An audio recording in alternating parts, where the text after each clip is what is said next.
কেন আপনি পাশের ড্রয়ারটা নিন না। কেন? ওখানে কি আছে? রমিতের পার্সোনাল জিনিস আছে। কি পার্সোনাল জিনিস আছে? ড্রেসিং টেবিল ড্রয়ারে? আরে ও রাখে, আমি কি করবো? আপনি সরি নিচে কিচেনটা নিচ্ছি, ঠিক আছে? এই তিতির দাগ এখানে রাখলাম। Thank you, welcome. দেখেছিস? হ্যাঁ দেখেছিস, এটাই বলি যে কাল রাত্রিটা শেষ হলে না তোর স্বাধীনতা শেষ। হ্যাঁ, একবার যে ছেলেদের বিয়ে হয়ে গেল ছেলেরা একেবারে ক্লিন বোল্ড। হোয়াট? কি বললেন? হ্যাঁ, ছেলেরা ক্লিন বোল্ড। আর মেয়েরা কি? মেয়েদের না বেশি কষ্ট, বুঝেছেন তো? মেয়েদেরকে শুনুন, মেয়েদেরকে নিজের বাড়ি ছেড়ে শ্বশুর বাড়িতে আসতে তারপরে এসেছেন একটা আলমারিতে জায়গা পাওয়ার জন্য কত কষ্ট করছে, পছন্দের ড্রয়ার পাওয়া যায় না। তারপর তো আসলে একটা প্রশ্ন, কোথায় যাচ্ছেন, কখন ঘুমতে করছেন, কার সাথে যাচ্ছেন, কি খাচ্ছেন?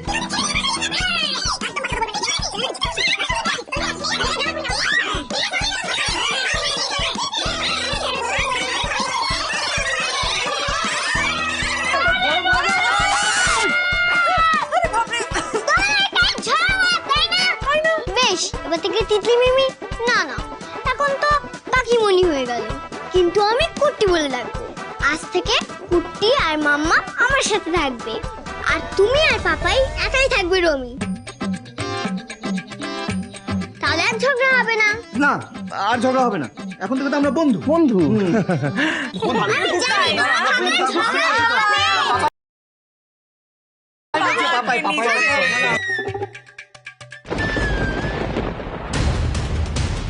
রমিতের এই কাল রাত্রি আমি কোনো দিন শেষ হতে দেব না। নেভার। তোমরা এখানে?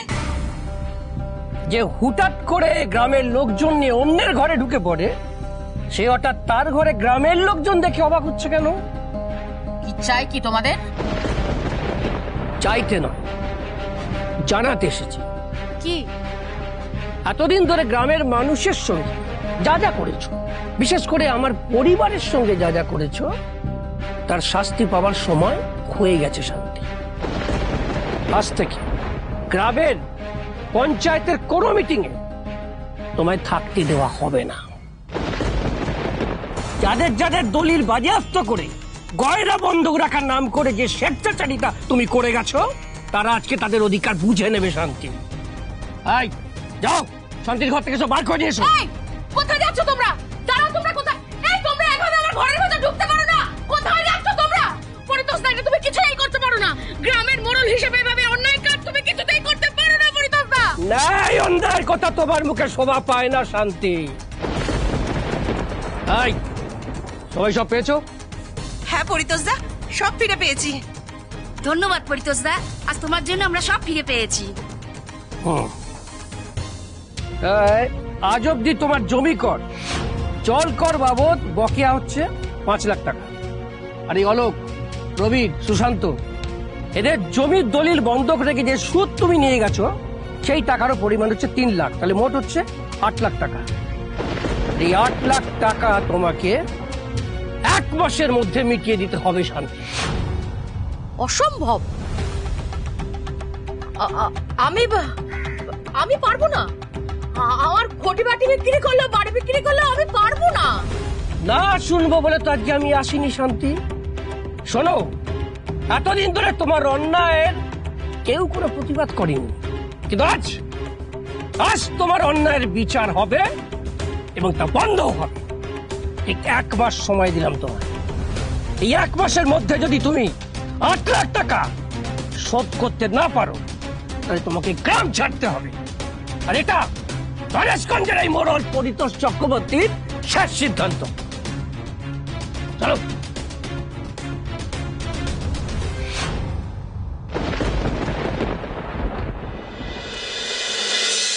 আরে না না না না দিদি, আপনি একদম চিন্তা করবেন না, সব একেবারে ঠিক আছে, চিন্তা করবেন না। কেমন? চিন্তা তো হবেই দিদি, নিজের মেয়ে মনে করে ওকে একটু শিখিয়ে পড়িয়ে নেবেন দিদি, আর ভুল চুক হলে একটু ক্ষমা করে দেবেন। না না দিদি, তিতলির মতন লক্ষ্মী মেয়ে আমাদের বাড়িতে বউ হয়ে এসছে, এর থেকে বড় কথা তো আর কিছু হতেই পারে না। তাছাড়া এতগুলো দিন ধরে আমরা আরোহীকে দেখছি, আপনাদের বাড়ির শিক্ষা দীক্ষা আমাদের তো জানা আছে। আপনি শুধু শুধু চিন্তা করছেন, চিন্তা করবেন না একদম। কেমন? আসলে ও তো সংসারের কিছু জানে না। তাতে কি হয়েছে? আমরা সবাই এখানে আছি, আরোই এখানে আছে, আরোই ঠিক তিতলিকে আগলে রাখবে। আর আমরা সবাই মিলে এতদিন ধরে আরোইকে যেরকম আমাদের মেয়ের মতো আগলে রেখেছি, দেখবেন তিতলিকেও ঠিক আগলে রাখবো। আপনাদের উপর ভরসা আছে বলেই তো বিয়েটা দিয়ে মেয়েটাকে ওই বাড়িতে পাঠিয়েছি। কিন্তু আসলে ও না আরোহীর মতন অত বুঝতার নয়, একটু ছেলে মানুষই করে ফেলে। তাই বলছিলাম কি, আজ তো কাল রাত্রি, একটু দেখবেন ও যেন রমিতের মুখ না দেখে, তাহলে স্বামীর অমঙ্গল হবে। আচ্ছা আচ্ছা ঠিক আছে, আমি দেখে রাখবো, আমি বলে দেবো ওদেরকে। কেমন? এই তো মম, একটা সুযোগ পাওয়া গেছে। একদম ঠিক কথা বলেছিস, এই সুযোগটা আমাদের কাজে লাগাতে হবে। আজ রাতে এমন একটা কোনো প্ল্যান করতে হবে, এমন একটা কাণ্ড ঘটাতে হবে যাতে যাতে তিতলি ওই ভুলটাই করে বসে। কিন্তু কি করা যায় বলো তো? আর প্ল্যানিং হয়ে গেছে রিয়াঙ্কা। কি?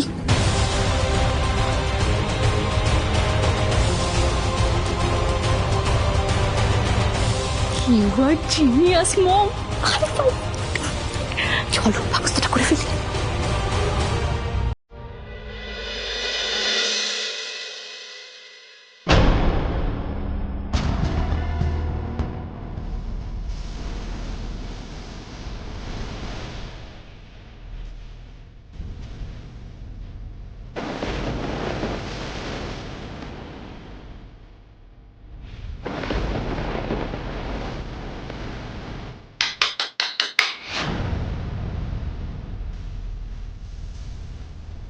কিসের শব্দ হলো? দিদিয়াকে কি একবার ডাকবো?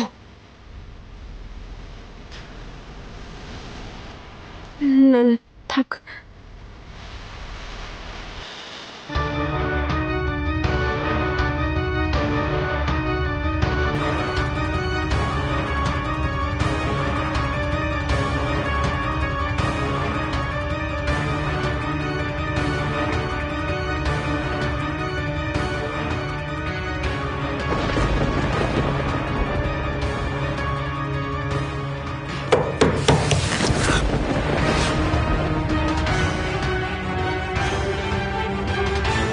এই দিক দিয়ে তো আওয়াজটা আসছিল, কিন্তু রমিত তো এতক্ষণে নিশ্চয়ই ঘুমিয়ে পড়েছে।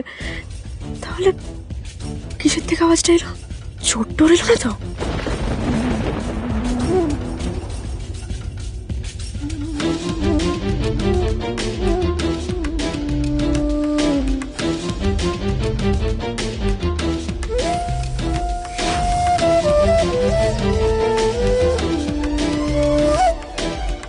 একবার ও রমিতের মুখটা দেখে নিলেই ব্যাস, আমাদের প্ল্যান সাকসেসফুল।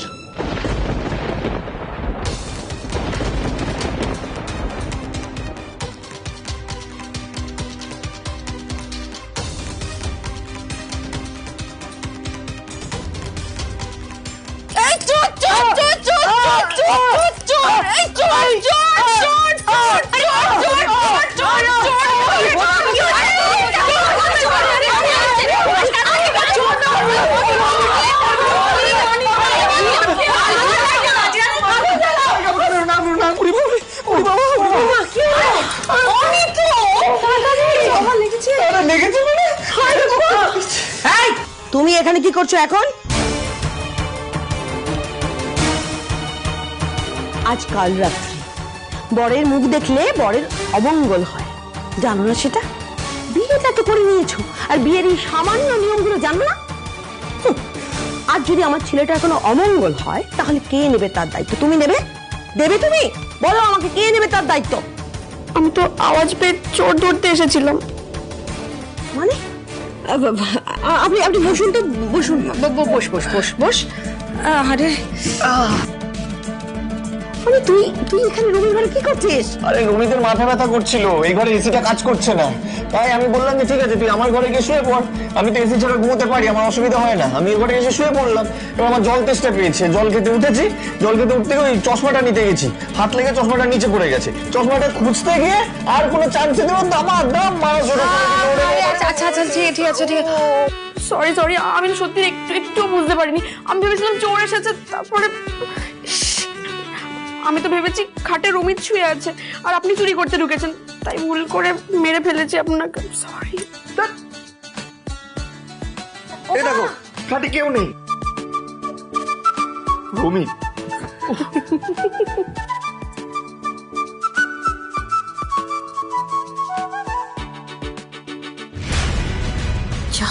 বাবা, আজই রমিতকে অনির ঘরে ঘুমোতে হলো। পিসিমণি, রোমিত কি আজকে নিচে নামবে না? তোমার কি মনে, ডাকো না। আমি জানি না, ওর ঘরের দিকে তো হাঁ করে তাকিয়ে দাঁড়িয়ে রয়েছি। আরে কি ব্যাপারটা কি, এতগুলো রিচুয়াল বাকি, ছেলেটার বিয়ে হয়ে গেছে কোনো হুঁশ পাইনি। এই রোমিত,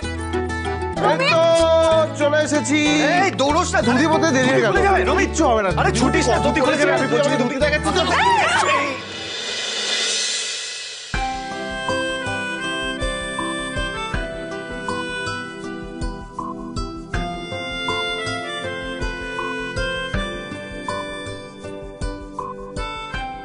এই রমিত, এই রমিত, আরে বাড়ির সবাই আছে তো এখানে? কি কি যে বলেন না মিস্টার চৌধুরী, আমার দেওর তো জানে তার বউ সকালবেলা রেডি হয়ে ওয়েট করছে, সে কি আর ধীরে সুস্থে নামতে পারে? তাই না রমিত? তুমি বেশি কথা বলছো। আমারই ভুল, আসলে আমি তো বুঝতে পারিনি না যে ভাই আমার বউকে দেখার জন্য তাড়াহুড়ো করে ছুটে ছুটে আসছে। না না জানি, ইতনে দিন তো আমরা অনি আরোহী রোম্যান্স নিয়ে টাঙ্কি চাই করতাম ওদের, এখন তো ওদের টাঙ্কি চাই করার জন্য অন্য লোক চলে এসছে। এখন দেরি হচ্ছে না তোমাদের? ফাংশনটা স্টার্ট করতে হবে তো। এই দেখেছো পিসিমণি, ভুলেই গেছি রমিতের রোম্যান্স দেখতে দেখতে ফাংশনটা স্টার্ট করে কথা ভুলে গেছি। আমি ভাত কাপড়ের থালাটা এক্ষুনি নিয়ে আসছি। আরে দাঁড়াও, আমি নিয়ে আসছি।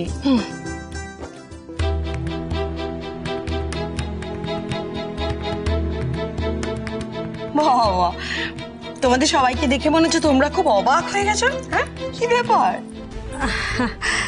সেটাই কি স্বাভাবিক না? তুমি এত তাড়াতাড়ি রূপ পাল্টাও, আমাদের সবার একটু অবাকই লাগে।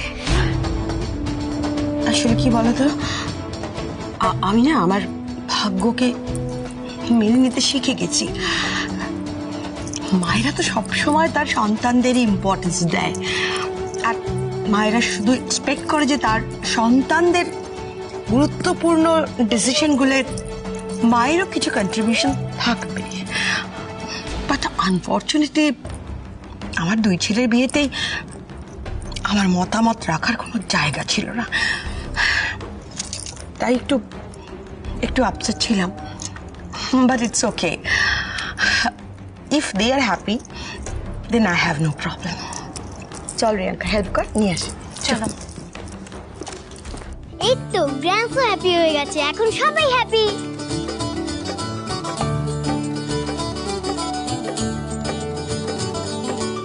আমার ছেলের থেকে ভাত কাপড় তো অনেক দূরের কথা, একটুকু সুতো তোমায় আমি নিতে দেব না তিতলি। এনে ধর, এটা ধর, আর দে তুই আঙ্কা, এইটা ধর। এবার এই দুটোর হাত দিয়ে বল যে আমি সারা জীবনের জন্য তোমার ভাত কাপড়ের দায়িত্ব নিলাম। আজ থেকে তিতলির ভাত কাপড়ের দায়িত্ব আমি নিলাম।